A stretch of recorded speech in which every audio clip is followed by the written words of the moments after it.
Bien le bonjour et bienvenue dans une vidéo qualitative parlant de manga et animé. Je vais causer aujourd'hui d'un manga qui est dans mon top 5 de mangas favoris. Donc j'ai déjà parlé de Valkyrie Apocalypse qui est top 2 et de Nanonlock qui est top 1. Ce ne sera donc ni la 3ème place ni la 5ème place mais bien le top 4. Manga qui fait un peu parler de lui côté anglophone, un manga où absolument tout peut avoir une seconde vie plutôt que d'être jeté à la poubelle.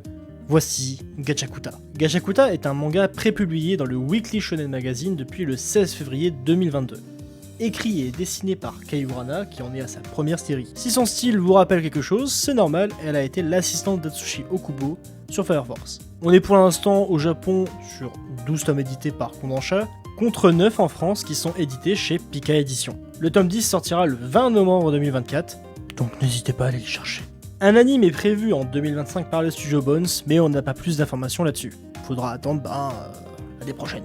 Bon, Gachakuta, ça parle de quoi? Dans un monde où la Terre est devenue bien trop dangereuse, les hommes vivent au-dessus des cieux dans des villes flottantes. Et c'est donc de ce point de départ qu'on va suivre la vie de Rudo, un jeune garçon qui s'infiltre dans les décharges de la ville en quête d'objets jetés pouvant être réutilisés. Grosso merdo, il leur redonne une seconde vie puis les vend / les troque. Et c'est comme ça qu'il survit dans cette ville.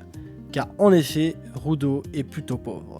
Donc il survit quand il peut. Assez rapidement, le manga va nous apporter une notion assez forte et qui est d'actualité. La lutte des classes sociales. Voilà. En effet, dans la ville flottante, ceux qui sont en son centre sont ceux qui détiennent le plus de ressources et vivent au KLM comme des dragons célestes. Tandis que ceux qui sont proches du précipice sont pauvres et donc avec le moins de moyens. Et crèvent un peu la gueule ouverte. Rudo fait donc partie de ceux habitant proche du vide. Pas de chance ma pauvre Lucette. Un jour, comme sa vie n'est pas assez merdique comme ça, on va aller encore plus loin, il va tout simplement être accusé de meurtre de manière totalement gratuite, et sera donc condamné à l'exil. Vous vous en doutez, étant donné que cette vie flottante n'est rattachée à absolument rien, il sera jeté comme un déchet dans le précipice que les Célestiens appellent l'abîme. C'est là qu'il tombera sur des créatures hostiles créées par la pollution des hommes, ces créatures se faisant appeler Anju. Heureusement, un groupe d'humains va le tirer de ce mauvais pas et va le prendre sous leur aile. La team des nettoyeurs. C'est avec eux qu'il apprendra à vivre dans un monde aussi dangereux, mais également où il nourrira sa soif de vengeance envers les Célestiens. Bon, j'ai parlé un peu du speech en essayant de donner le moins de détails possible afin que vous fassiez pas spoil. Car bon, ce serait quand même dommage de faire une vidéo vous encourageant vivement à lire Gachakuta et en vous dévoilant les plots majeurs de cette œuvre. Donc bon, qu'est-ce que je pense de Gachakuta? Je fais pas durer le suspense, j'en pense énormément de bien. C'est vraiment une œuvre qui m'a plu dès le début. C'est pas comme certains mangas où le début est ok tiers, tu vois, puis après 2-3 tomes, ça devient très bon. Urana, dès le début de Gachakuta, elle a réussi à me faire accrocher tout en posant les bases.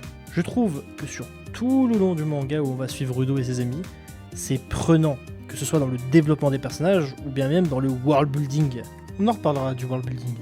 Vis-à-vis de son style, même s'il peut y avoir des similitudes, c'est bien différent de Fire Force. Et sincèrement, j'adore son style. Ses dessins sont de très bonne facture et je trouve qu'elle est extrêmement forte dans les expressions de ses personnages. C'est ultra vivant Gachakuta. Par contre, une chose qui revient assez fréquemment dans Gachakuta, c'est l'aspect de la folie et de la stabilité mentale. C'est pas encore la même chose que Solitaire ou Fire Force, mais voilà, c'est un thème qui est partagé à travers ces 3 œuvres. Je parlais tout à l'heure de world building et pour être franc, j'ai été vraiment surpris. Urana sait également comment développer son univers. Nous sommes dans un univers où la planète est ultra dangereuse, avec un environnement qui te fait penser à du post-apo, et ça fait des centaines d'années que beaucoup d'humains vivent dans des villes flottantes, donc qui s'appellent les Célestiens, et d'autres sur la Terre dangereuse en question. Voilà, chacun a sa chance. Et donc on a énormément de mystères sur comment le monde a évolué, l'apparition des créatures, donc des Anju, comment les différents peuples ont su s'adapter au monde, et l'apparition des pouvoirs liés aux objets. T'as des sacrés plot twists, et dernièrement dans les chapitres précédents, on a eu de sacrées révélations qui n'ont pas laissé la communauté sans réaction. Moi le premier. J'apprécie également le principe du système de pouvoir de Gachakuta. Le système avec les Jinki est intéressant et à la fois accorde une certaine morale. Grosso merdo, plus vous allez prendre soin / donner de la valeur sentimentale à un objet, plus ce dernier sera puissant. Il y a de nombreuses branches à ce pouvoir que vous pourrez découvrir de vous-même en lisant. Par contre, je tiens à le souligner, attention, Gachakuta traite de problèmes très graves. Bien que ce ne soit pas le manga le plus choquant, certaines scènes peuvent vous provoquer énormément de malaise. Et c'est le but. Soyez-en donc prévenus. Bon, comme vous le voyez, moi je suis totalement tombé sous le charme de ce manga. Et voir évoluer Rudo dans un monde aussi hostile, mais également voir comment il interagit avec ses nouveaux compagnons, c'est vraiment bien. Car là également, les interactions entre personnages sont excellentes. et sont souvent fortes en émotion.